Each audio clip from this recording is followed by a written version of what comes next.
বিচাৰৰ গীত, টোকাৰী গীত, গৰখীয়াৰ গীত, নাৱৰীয়াৰ গীত, মহ খেদোৱা মহোহো গীত, এইবিলাক আমাৰ লোকগীত। যেনেকৈ গোৱালপৰীয়া লোকগীত, কামৰূপীয়া লোকগীত, এই ধৰণে আমাৰ বহু লোকগীত আছে। অসমীয়া জাতিৰ বিভিন্ন জনগোষ্ঠীসমূহেৰে সমন্বয়ত গঢ় লোৱা জাতি। গতিকে আমি একেবাৰে হিমালয়ৰ পাদদেশত আছোঁ।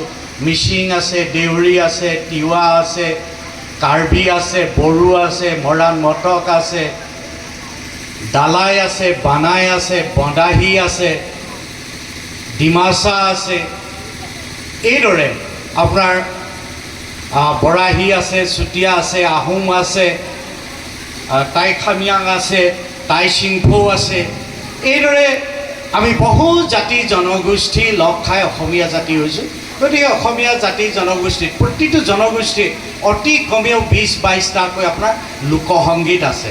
এই লোকসংগীত কিছুমান আমাৰ জীৱনবোধৰ লগত সম্বন্ধ, কৃষি কৰ্মৰ লগত সম্বন্ধ, আৰু কৃষি কৰ্মৰ লগত সম্বন্ধ যদিও কিন্তু তাত আমাৰ আধ্যাত্মিকতা জড়িত আছে। সেয়েহে আমি লোকসংগীত কাক কয় প্ৰথমতে জানিব লাগিব, আৰু আমাৰ আধ্যাত্মিকতা কাক কয় আমি জানিব লাগিব।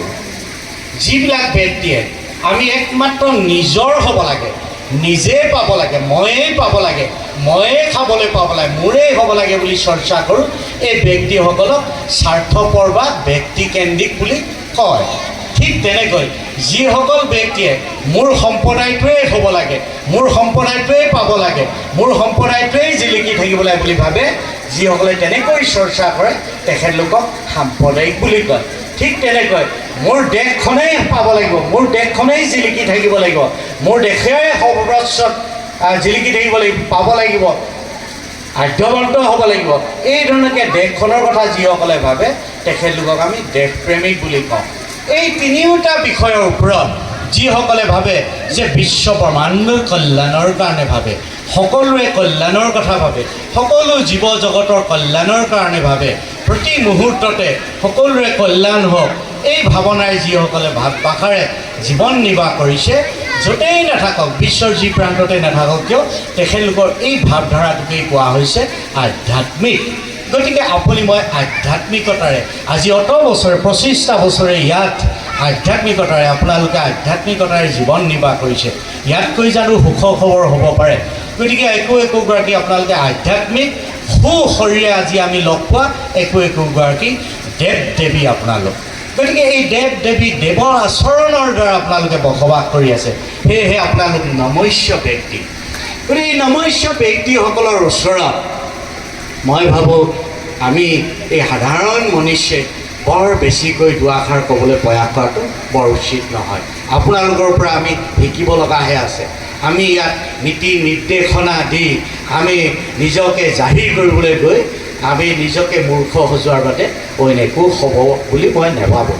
যে কি নহওক, এই আধ্যাত্মিকতাৰ লগত আমাৰ যি গীত সুৰ সমলয় জড়িত হৈ আছে, যি গীতে আপোনাৰ জীৱনত শীতলতা নমাই আনে, যি গীতে আপোনাক উদ্দীপনা যোগায়, যি গীতে আপোনাক প্ৰেৰণা দিয়ে, সেই গীত, সেই শীতলতাৰ গীত, সেই সুৰ, সেয়ে হৈছে ভগৱন্ত। বিহু নামত যিদৰে যদিও কৃষি কৰ্মৰ লগত আছে আমাৰ মিচিংসকলৰ মিবুৱে যেতিয়া আলি আই লৃগাঙত আশীৰ্বাদ দিয়ে, সেই আশীৰ্বাদত সেই সুৰত কি আছে, কৃষি কৰ্ম নদন বদন হ'বৰ কাৰণে ভগৱানৰ ওচৰত প্ৰাৰ্থনা জনায়। ডেকা গাভৰুৱে যেতিয়া শালত, দেউৰী জনগোষ্ঠীৰ লোকসকলে ডেকা গাভৰুৱে যেতিয়া শালত গৈ বিহু খোজে, তেতিয়া যি গীত গায় সেই গীতত কি আছে, ভগৱন্তৰ ওচৰত খোজে যে শস্যই নদন বদন হ'ব লাগে। ঠিক তেনেকৈ আমাৰ বাইথৌ মন্দিৰত গৈ আমি খিং বাইথৌ দেৱতাক যেতিয়া স্মৰণ কৰোঁ, তেতিয়া তাত কি আছে, আমাৰ তেখেতক কোৱা হয় যে এই সমস্ত সৃষ্টিৰ তুমিয়েই গৰাকী, গতিকে তোমাক আৰাধনা কৰিছোঁ, সমস্ত জগতৰ কল্যাণ হওক বুলি। ঠিক তেনেকৈ আমাৰ লক্ষ্মী সভা, খেৰী নাম, এইবিলাকত আমাৰ কি আছে, আমাৰ আধ্যাত্মিকতা আছে। অলপতে আপোনালোকে খেৰী নাম গাইছে, আৰু আপোনালোকৰ খেৰী নাম বহুকেইটা আছে, যিবিলাক খেৰী নামৰ যোগেদি প্ৰতিটো সময়ত আমি শৰীৰ মন মগজু শীতল কৰি ৰাখোঁ, আৰু ভগৱানৰ চিন্তা চৰ্চাই, আধ্যাত্মিকতাৰ চিন্তা চৰ্চাই সমাজখন আগুৱাই নিব খোজোঁ। যি উৎপাদনী ব্যৱস্থাটোত আমাৰ আধ্যাত্মিকতা জড়িত হৈ থাকিব, সি তাত পবিত্ৰতা থাকিব। যি ব্যৱসায়ত আধ্যাত্মিকতা থাকিব তাত পবিত্ৰতা থাকিব, যি ৰাজনৈতিক ক্ষেত্ৰখনত আধ্যাত্মিকতা থাকিব তাত পবিত্ৰতা থাকিব। অৰ্থাৎ আমাৰ গৃহ সংসাৰখনতো পুৱা গধূলি যি নাম প্ৰসংগ আপোনালোকে কৰে বা আমি কৰোঁ বা আমি যুৱ প্ৰজন্মকো কৰিবলৈ আহ্বান জনাইছোঁ, সেই গীত মাত নাম প্ৰসংগত আধ্যাত্মিকতা আছে। আধ্যাত্মিকতা মানে গুৰু আছে, অৰ্থাৎ ভগৱন্তৰ লগত আপোনাৰ মোৰ কৰ্ম জীৱন আমি সাঙুৰি দিছোঁ, জুতি লৈছোঁ, জোতাই দিছোঁ। গতিকে এই যে সাঙুৰি লৈছোঁ তাৰ মানে আপুনি মই এই বিষয় বাসনাত উঠি বাঢ়ি গৈ বিচলিত জীৱন পাৰ কৰাব লগা নহয়, যাতে তাৰ কাৰণে আমি প্ৰতিটো খোজত প্ৰতিটো মুহূৰ্তত আমি ভগৱন্তৰ লগত সংযুক্ত সম্পৃক্ত হ'বৰ কাৰণে আমাৰ এই ভক্তিবাদৰ গীত বা আমাৰ নাম প্ৰসংগত ভক্তিবাদ আমাৰ জড়িত হৈ পৰিছে। শ্ৰীমন্ত শংকৰদেৱ আমাৰ গুৰুজনাই কৈছে যে ভগৱন্তক স্মৰণ কৰিবলৈ হ'লে, ভগৱন্তক পাবলৈ হ'লে নুধা ভক্তি লাগিব। নুধা ভক্তিৰ কাৰণে আপোনাৰ গীত মাত আছে, নাম প্ৰসংগ আছে, আৰু নুধা ভক্তিৰ ওপৰত আছে যোগ তপস্যা। যোগ তপস্যাৰ কাৰণে নুধা ভক্তি লাগিব, নাম প্ৰসংগ লাগিব, এক পৰিৱেশ ৰচনা কৰিব লাগিব। যেতিয়া নুধা ভক্তিৰ যোগেদি একাত্মবোধেৰে আপুনি নাম প্ৰসংগ কৰি আমি যেতিয়া তপস্যালৈ উন্নীত হ'ম, আমি যেতিয়া সাধনা কৰিম, তেতিয়া ভগৱন্তৰ লগত আমি যুক্ত হৈ নিজক আমি পবিত্ৰতাৰ দোলেৰে আমি বান্ধি ৰাখি শ্ৰীমন্ত শংকৰদেৱৰ নিৰ্দেশনেৰে আমি স্বয়ং ভগৱন্তৰ ওচৰত নিজক বিলীন কৰিব পাৰিম। গতিকে এই কথাখিনি বহুজন গুৰুজনাই কৈ গৈছে।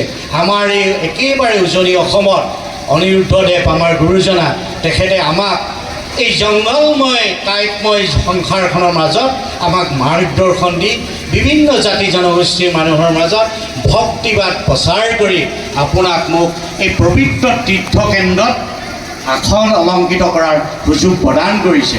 গতিকে আমি আমাৰ এই গুৰুসকললৈ আমি এই চেগতে এই মহামঞ্চৰ তৰফৰ পৰা সেৱা যাচিছোঁ।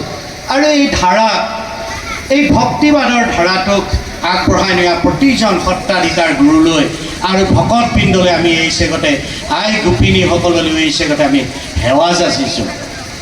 ভক্তিবাদে শান্তি দিব, কিন্তু জ্ঞানবাদে আপোনাক মোক উজ্জ্বল জ্যোতিষ্কৰ দৰে জিলিকাই ৰাখিব। আমাৰ মুক্তিৰ পৰা আপোনাক মোক জীৱন মুক্তিলৈ প্ৰদান কৰিব। গতিকে আমি ভক্তিবাদৰ লগে লগে আমি জ্ঞান মাৰ্গত চলিবৰ কাৰণেও আমি প্ৰয়াস কৰিব লাগিব। এই কথাখিনি সময় সাপেক্ষ। গীতাত সেইকাৰণে কৈছে য়েদা য়েদা হি ধৰ্মস্য গ্লানি ভৱতি ভাৰত, এই বুলি যি মহাবাক্য আমাক গীতাত দিছে, তাত কৈছে, ভগৱন্তই কৈছে, যেতিয়া অপায় অমংগলে গ্ৰাস কৰে সমাজখনত, এই ধৰণকে যেতিয়া হয়, যুগে যুগে মই অৱতৰিত হওঁ আৰু সত্যক প্ৰতিষ্ঠা কৰোঁ, অপায় অমংগল বিনাশ কৰোঁ। গতিকে সময়ে সময়ে স্বয়ং ভগৱন্তই এই পৃথিৱীখনলৈ অৱতৰিত হৈ মহাপুৰুষসকলৰ যোগেদি আমাক জ্ঞান মাৰ্গ দিছে। গতিকে আমি উঠি অহা প্ৰজন্মক, আমি আই মাতৃসকলে, আমি দেউতাসম ব্যক্তিসকলে, আমি সমাজৰ উঠি অহা যুৱক চামকো এই ভক্তিবাদৰ যোগেদি আমি জ্ঞান মাৰ্গলৈ ধাৱমান কৰাব লাগিব। তেতিয়াহে আমাৰ প্ৰজন্মই সুখ শান্তিৰ মাজত আমাৰ জীৱন অতিবাহিত হ'ব। মই বেছি সময় আপোনালোকৰ এই মূল্যৱান সময়কণৰ মাজত মই বৰ বেছি সময় ল'ব খোজা নাই। গতিকে সকলোলৈকে পুনৰ সেৱা যাচি মই মোৰ চমু কথাকেইটা ইমানতে সামৰি মাৰিছোঁ। ধন্যবাদ। ওম শান্তি। ধন্যবাদ।